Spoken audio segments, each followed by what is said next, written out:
Apa kabar pemirsa? Kembali lagi bersama saya Nirmala dalam Berita Optika Sepekan. Untuk minggu ini, beberapa berita akan mengisi ruang publik Anda. Komisi Pemilihan Umum telah mengumumkan bakal calon anggota legislatif yang akan masuk dalam daftar calon sementara, serta perkembangan sidang MK yang akan memutuskan batas usia wakil presiden. Dan pemirsa, berikut Optika Sepekan selengkapnya.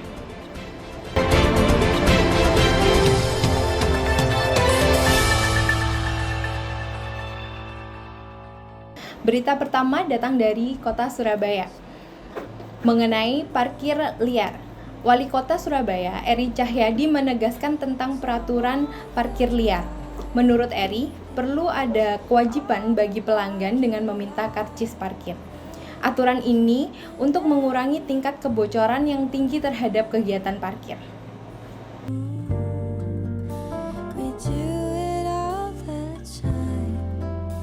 Persoalan retribusi parkir seringkali membuat gaduh dan merugikan warga Kota Surabaya.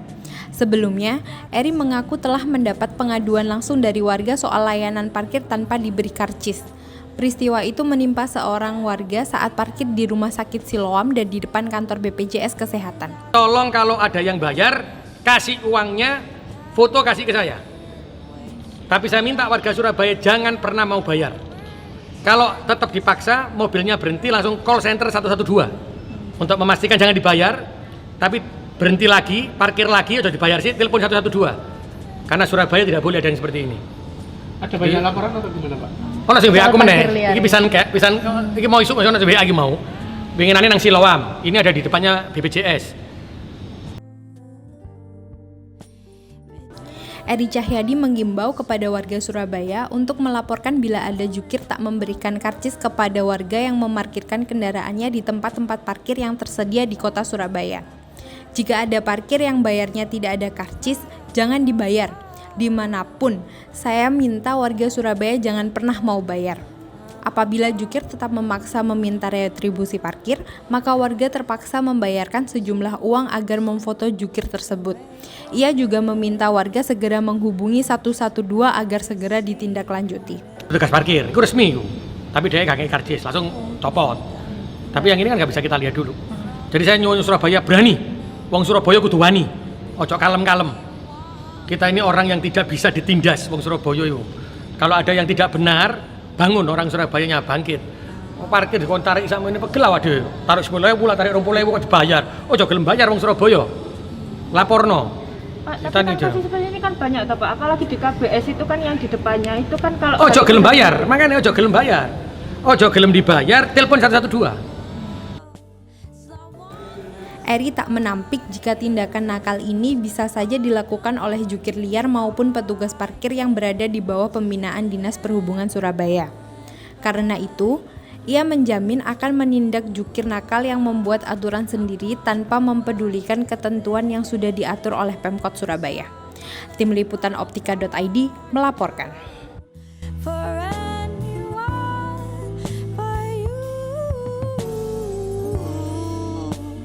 PDIP serang Prabowo. Gerindra, PKB, PAN, dan Golkar telah mendeklarasikan untuk mengusung Prabowo Subianto sebagai calon presiden. Deklarasi ini dilakukan di Gedung Museum Naskah Proklamasi, Jakarta, pada tanggal 13 Agustus 2023. Deklarasi ini menimbulkan reaksi keras dari PDI Perjuangan. Sekjen DPP PDIP, Hasto Kristanto, langsung menyerang Prabowo. Prabowo diduga melakukan kejahatan lingkungan karena proyek food estate di bawah koordinasi Menteri Pertahanan Prabowo Subianto dianggap gagal. Presiden Jokowi menjawab serangan PDIP tentang proyek food estate. Jokowi mengatakan proyek food estate itu adalah proyek strategis untuk ketahanan pangan. Proyek itu untuk mengantisipasi krisis pangan. Proyek jangka panjang yang tidak bisa diukur dalam waktu pendek. Berbagai kementerian yang terlibat dalam proyek tersebut yaitu Kementerian Pertanian, Kementerian Pertahanan, Kementerian PUPR, Kementerian LHK, dan Kementerian BUMN. Menurut pengamat politik Ahmad Khairul Umam yang juga dosen Universitas Paramadina Jakarta, serangan Hasto itu model karambol. Serangan tidak hanya kepada Prabowo, namun juga kepada Presiden Jokowi. Ungkapnya pada media Indonesia Jumat 18 Agustus 2023. Bergabungnya PAN dan Golkar ke KKIR atau Koalisi Kebangkitan Indonesia Raya untuk mengusung Prabowo sebagai capres merupakan awal konflik dan perpecahan koalisi kekuatan politik pendukung Jokowi. Tim Liputan Optika.id melaporkan. Mahkamah Konstitusi atau MK sedang menyidangkan batas terendah usia capres dan cawapres menurut Undang-Undang Nomor 7 Tahun 2017 tentang Pemilu. Dalam pasal 169 huruf Q Undang-Undang 7 2017 ditetapkan batas terendah usia capres dan cawapres adalah 40 tahun.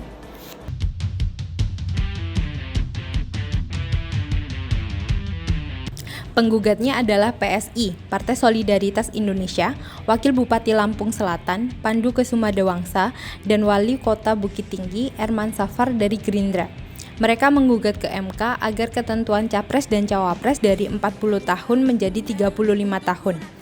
Gibran per 1 Oktober 2023 bakal berumur 35 tahun. Satu-satunya bacawa pres berusia 35 tahun hanya Gibran. Karena itu, dugaan aroma kekuasaan dinasti kuat sekali.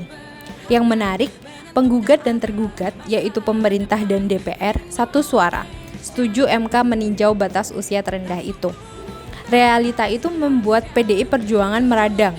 Sekjen DPP PDIP, Hasto Kristianto, menohok keras. Menurutnya, diduga ada manuver kekuasaan dalam upaya mengubah umur capres dan cawapres dari minimal 40 tahun menjadi 35 tahun.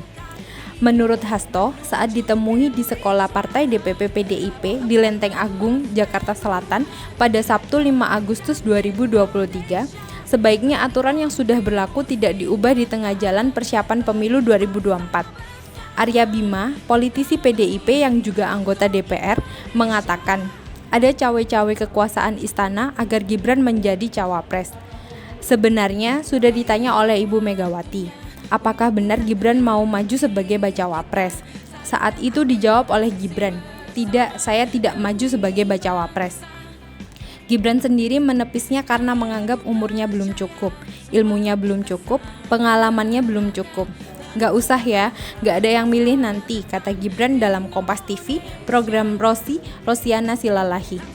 Namun terakhir Gibran mengatakan, "Kita tunggu keputusan dari MK," ujar Gibran secara ringan.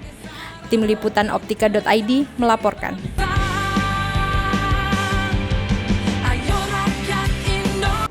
Pemirsa, Komisi Pemilihan Umum telah mengumumkan bakal calon anggota legislatif atau bacalek yang akan masuk dalam daftar calon sementara pada tanggal 19 sampai 23 Agustus 2023.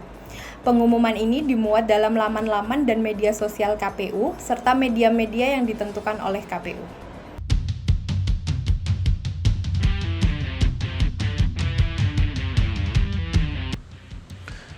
Setelah diumumkan hingga tanggal 28 Agustus 2023, masyarakat bisa memberi tanggapan dan masukan terhadap nama-nama bacalek yang masuk dalam DCS. Tanggapan dan masukan nama-nama bacalek DPR RI dapat diajukan ke KPU RI. Sementara itu, laporan terkait nama-nama bacalek DPRD Provinsi dilaporkan ke KPU Provinsi.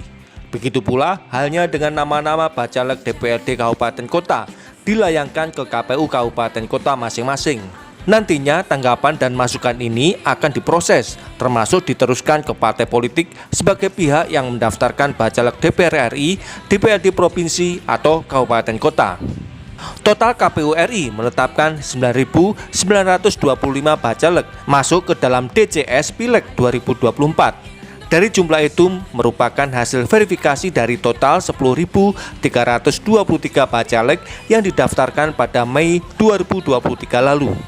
Secara total, rata-rata keterwakilan perempuan mencapai 37,3%. Sebanyak 105 bakal calon anggota legislatif bacalek DPR RI masih berusia 21 tahun pada 3 November 2023 nanti. publik bisa memberi masukan, usia 21 tahun ini merupakan usia termuda bacalek DPR RI untuk Pileg 2024 nanti. Jumlah ini lebih banyak dari bacalek DPR RI kelompok usia di atas 61 tahun. Tim Liputan Optika.id melaporkan. Sangat berharga menentukan arah masa depan Indonesia. Nah, pemirsa, demikian berita Optika sepekan minggu ini. Sampai ketemu lagi di berita selanjutnya. Terima kasih.